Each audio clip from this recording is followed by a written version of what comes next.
আগে বাংলাদেশের সংসদ নির্বাচন হবে, তারপরে অন্যান্য নির্বাচন হওয়া উচিত।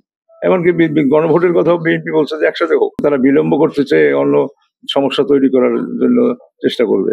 অন্যান্য যারা রাজনীতি করে তারা অনেক বড় বনের থাকে, বড় পদের থাকতে পারে, কিন্তু আমি ট্রেড ইউনিয়ন থেকে এখানে দিনমজদুর ইউনিয়ন, রিক্সা ইউনিয়ন, এখানে ঘাট শ্রমিক একসময় স্বাধীনতার পরে, এখানে টেক্সটাইল মিল, সড়ক পরিবহন, বিভিন্ন সেক্টরে আমার ট্রেড ইউনিয়নের সাথে আমি জড়িত।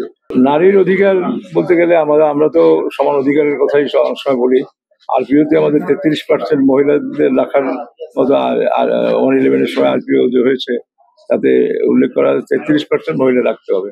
কিন্তু অনেক সময় আমাদের দেখা যায় মহিলাদের ওইভাবে কালেকশন করে পাওয়া যায়।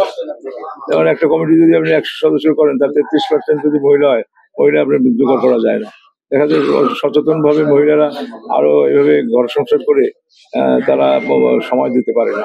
এই জন্য দেখা যায় মহিলার নাম পাওয়া মুশকিল হয়ে যায়। তরুণ ও যুবকদের নিয়েই এখন আমাদের রাজনীতি, এবং আগামী ভবিষ্যৎটা হবে তরুণদের কর্মসংস্থান ব্যবস্থা করা।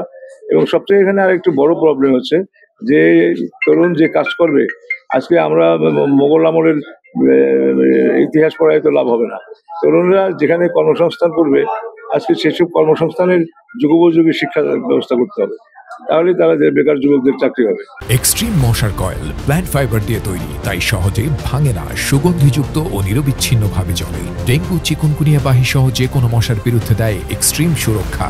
উন্নয়নের অগ্রাধিকার আমাদের প্রথমেই তো আমাদের সমস্যা আসবে রাস্তাঘাটের, আইন শৃঙ্খলা উন্নয়ন, মানুষ শান্তিতে বসবাস করতে পারে, সেজন্য যা যা করা দরকার সেসব করতে হবে।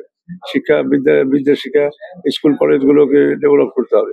এবং আমাদের সম্পদের একটা উল্লেখযোগ্য বিষয় হলো education is the backbone. National ডেভেলপমেন্টে তাদের এই বিষয়টা ঠিক রাখতে হবে।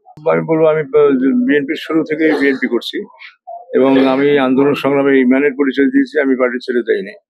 এটা আমার ব্যাপার, শুরুর থেকে শেষ এখন পর্যন্ত। আর অন্যান্য যোগ্যতায় আমি 5 বার এখান থেকে নির্বাচিত হয়েছি। আমি এখানে ডেভেলপমেন্টের কাজের সাথে জড়িত।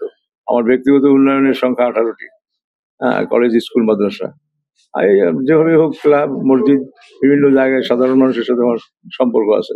অন্যান্য যারা রাজনীতি করে তারা অনেক বড় বনের থাকে, বড় পদের থাকতে পারে, কিন্তু আমি ট্রেড ইউনিয়ন থেকে এখানে দিনমজদুর ইউনিয়ন, রিক্সা ইউনিয়ন, এখানে ঘাট শ্রমিক একসময় স্বাধীনতার পরে, এখানে টেক্সটাইল মিল, সড়ক পরিবহন, বিভিন্ন সেক্টরে আমার ট্রেড ইউনিয়নের সাথে আমি জড়িত।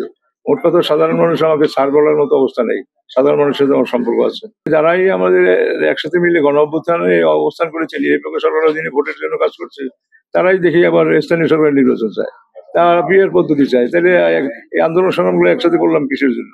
এই নিরপেক্ষ সরকারের অধীনে সংসদ নির্বাচনের জন্য। আগে বাংলাদেশের সংসদ নির্বাচন হবে, তারপরে অন্যান্য নির্বাচন হওয়া উচিত। এমনকি গণভোটের কথাও বিএনপি বলছে যে একসাথে হোক। হ্যাঁ, আমাদের অসুবিধা নেই, কিন্তু যারা কথা বদলায় বলে তাদের ইমান আদর্শের সমস্যা আছে, এবং তারা বিলম্ব করতে চেয়ে অন্য সমস্যা তৈরি করার জন্য চেষ্টা করবে। ভোটটা ভালো হবে, স্বতঃস্ফূর্ততা আছে মানুষের মধ্যে, কারণ আজ 3 বার ভোট টাকায় নিয়ে গেছে, ভোট কারচুপি করছে, দিনের ভোট রাতে করছে। কাজেই এবারের ভোটের দেওয়ার জন্য নতুন তারুণের ভোটের মধ্যে তাদের স্বতঃস্ফূর্ততা আছে, এবং পুরনো যারা আছে তারা ভোট দেওয়ার জন্য মুখিয়ে আছে, কারণ তারা ভোট দিতে পারে না এতদিন।